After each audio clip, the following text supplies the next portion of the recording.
Bonjour chers frères et sœurs, par la grâce du Seigneur, je suis bien portant.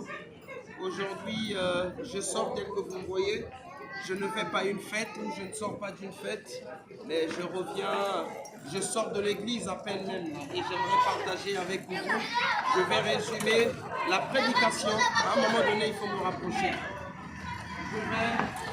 Je vais résumer la prédication que nous avons écoutée aujourd'hui à l'église. Vous savez, aujourd'hui on nous a prêché sur les neuf dons. Nous sommes dans les enseignements des 9 dons donnés par le Saint-Esprit. Mais il y a des dons vocaux, il y a aussi les dons de relation. Donc aujourd'hui on nous a prêché sur le don de sagesse et de discernement. Je crois que...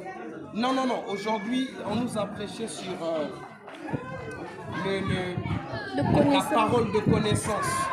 La parole de connaissance est très importante pour un chrétien. Pourquoi? C'est un don qui est très crucial. Pourquoi ce don est crucial?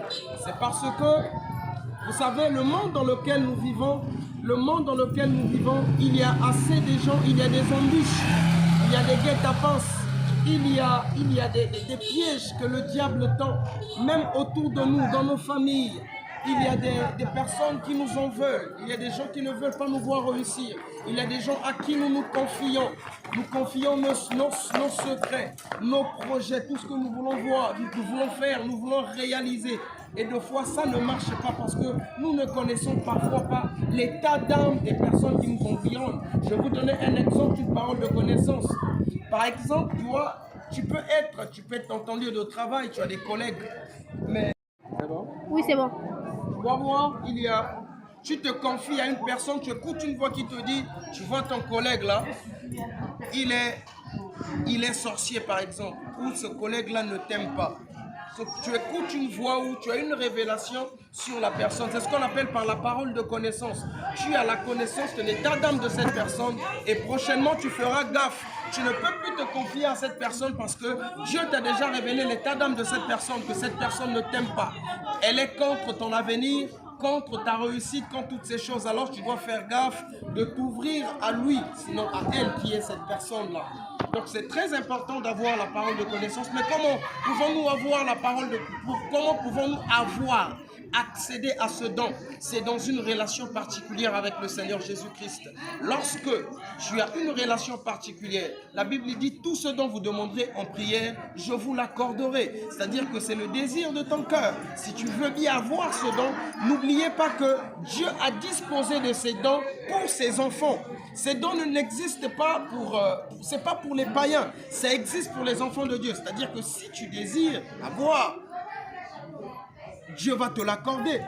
Voilà, et c'est très important. Tu ne peux pas être un enfant de Dieu, un chrétien, et que beaucoup de choses se passent dans ta famille sans que un malheur arrive dans ta famille, un malheur arrive dans ta vie sans que tu sois informé. C'est pas possible. C'est très important. De même pour le don de sagesse. Lorsque celui qui a la sagesse, c'est une personne qui sait régler les sujets. La sagesse établit des ponts. La sagesse ne met pas des murs. La sagesse construit. La sagesse ne détruit pas.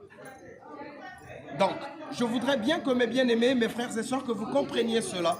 Alors, je bénis Dieu pour cette parole, que le Seigneur bénisse encore une fois de plus mon pasteur. Beaucoup de gens croient que l'Église détruit. Non, mon frère. À l'Église, nous apprenons beaucoup de choses. À l'Église, que nous apprenons le savoir-vivre. C'est-à-dire que la Bible, une personne qui a la connaissance de la parole de Dieu, qui lit la Bible et qui met cela en pratique, c'est une personne bien, une personne qui a la crainte de Dieu. C'est une personne, tu verras qu'il a le respect pour son prochain, il aime son prochain, il s'éloigne du mal. La Bible n'est pas venue pour nous disloquer de nos valeurs, non. Mais la Bible vient au contraire établir des bases et des assises de la vie sociale, la vie familiale, la vie relationnelle. Très important. Je veux vraiment que mes frères et sœurs, par la grâce du Seigneur, que vous compreniez cela. Ceux qui n'ont pas encore donné leur vie à Jésus-Christ, donnez votre vie au Seigneur Jésus-Christ parce qu'il reviendra bientôt. Il reviendra prendre son église. Vous voyez tous ces événements que nous suivons, la RDC, ainsi de suite, aux États-Unis, Iran, Irak, Israël, comment est-ce qu'on appelle ça, la Palestine. Toutes ces choses ont été prédites dans la Bible. Donc c'est pour dire que ce sont des paroles authentiques. C'est un livre qui existe il y a plus de 2000 ans. Ce n'est pas une invention humaine, mais c'est la parole de Dieu. Ceux qui disent que la parole est contradictoire, bon, c'est leur problème. Je ne sais pas trop à quoi ça sert de vouloir se baser sur des choses qui ne bénissent pas.